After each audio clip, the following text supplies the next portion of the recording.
บายดีเนาะมาเป็นแหละมันครับมาเก็บพักเนาะ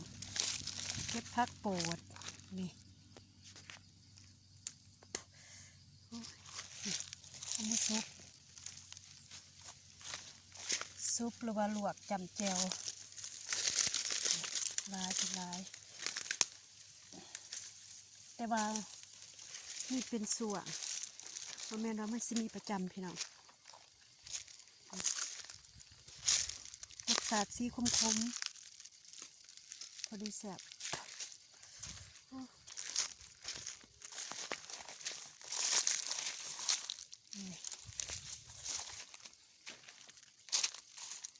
อันนี้แมนบ่คือซีแมนเนาะ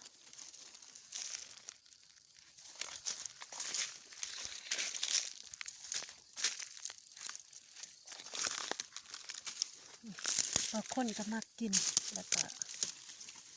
มันเหียนเนาะเก็บลายกัน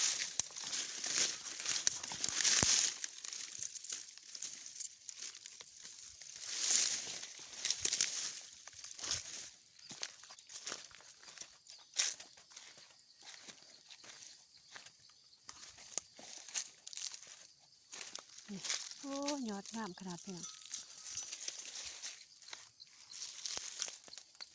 มันจะมีผักหวานดงใส่มะแขกโอ้ยแสบแสบ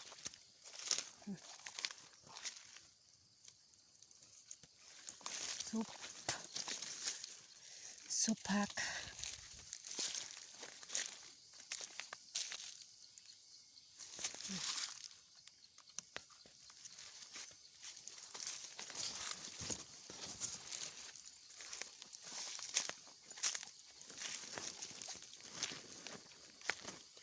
ปีละเทือพี่น้องโอ้ตัวนี้แห้งยอดงามพุ่นอันนี้คือมาพักโปดพี่น้องนี่แหละแซ่บแซ่บโอ้ยางพุ่งถึงนาอันนี้แม่นผักหวานดงได้นี่เด้อนี่ผักหวานดงเอามาซุปใส่กันแล้วมาลวกกระแสบบางคนเขาหนึ่งใส่ปลาพี่น้องแซ่บ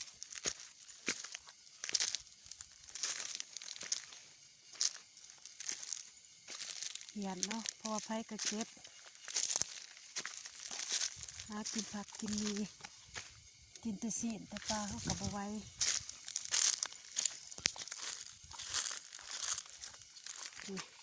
หยอดใหญ่ขนาดพี่น้องใหญ่งามหยอดหน่อยก็เอาเดี๋ยวแต่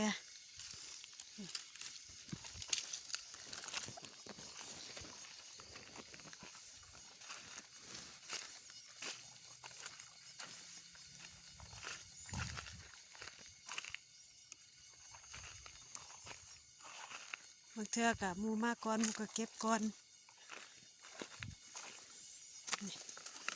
มีแต่หยอดมุกพี่น้องบ้างไหมเอามาซุปเนี่ยแซ่บแซ่บแซ่บ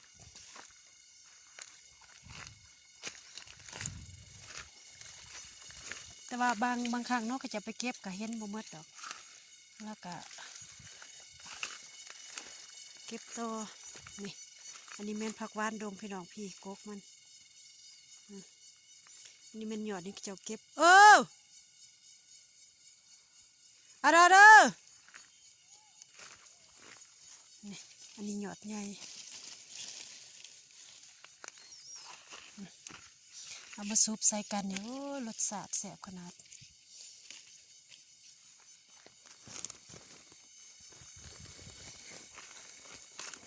แปลว่าเฮาอยู่บ้านนอกขอกหน้าเนาะแล้วก็หากินตามธรรมชาติสืบกินแน่ไปหัวไปสวนก็เก็บผักเก็บมีแต่ว่ามื้อนี้มาเบิ่งสวนก็เลยเก็บผักอันนี้เป็นสวนเขาเจ้าปลูกไม้นะพี่น้องเนาะมีปลาย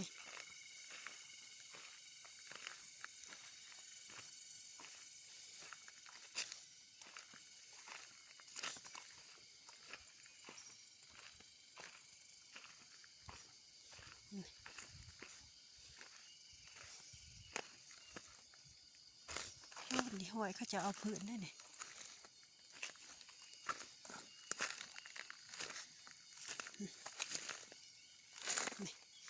นี่มันกกมาแข่งพี่น้องโอ้ย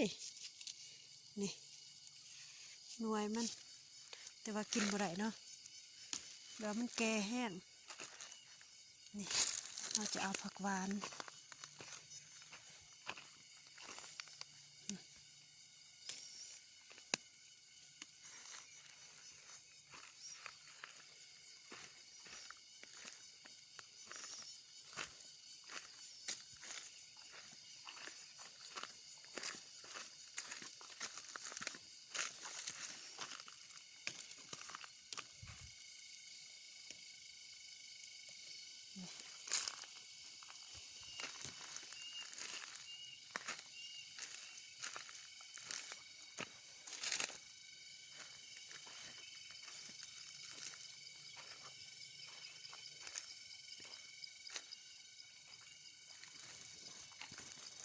ผลหยอดอยู่ลุมเนาะข้านไปเอาเนาะ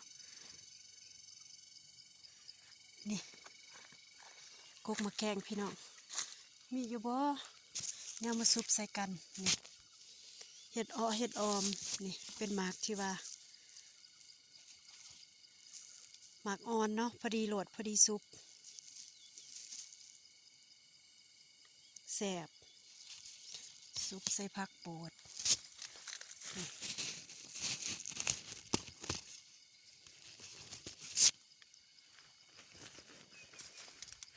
ใส่น้ำกันหลายอย่างจะมีผักหวานผักโปดเอาลงไปเอากันเนาะเคยเห็นหลายหยอดอยู่โอ้โอ้โอ้ทางมันหกมาทางลงบ่ได้พี่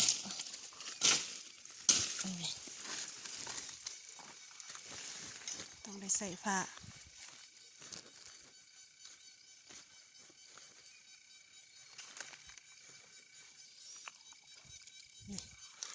หยอดงามขนาด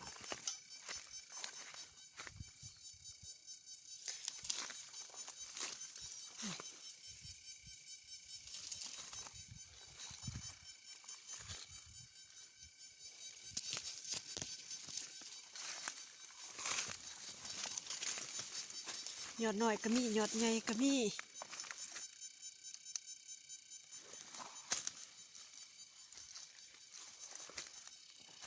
หาเบิ่งมาแข่งนะพี่น้องค่ะ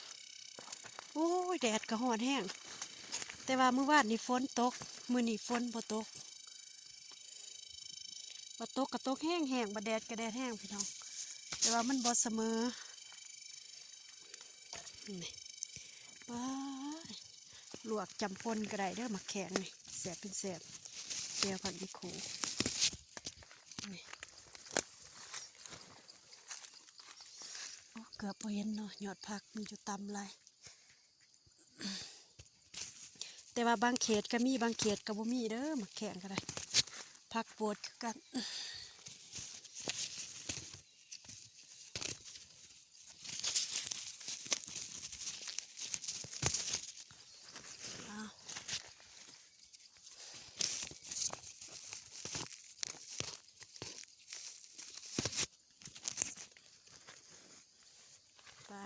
ไปเลาะต่อ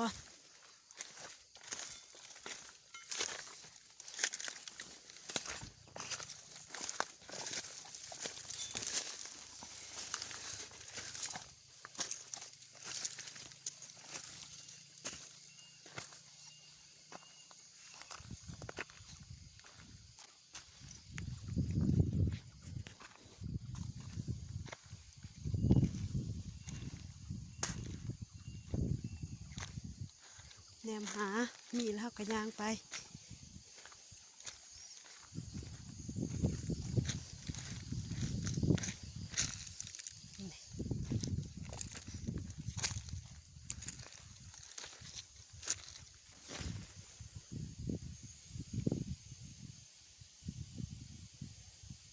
ถ้าผู้ใดเข้ามาแล้วอย่าลืมกดไลค์กดแชร์แล้วก็เป็นกำลังใจให้เราเด้อ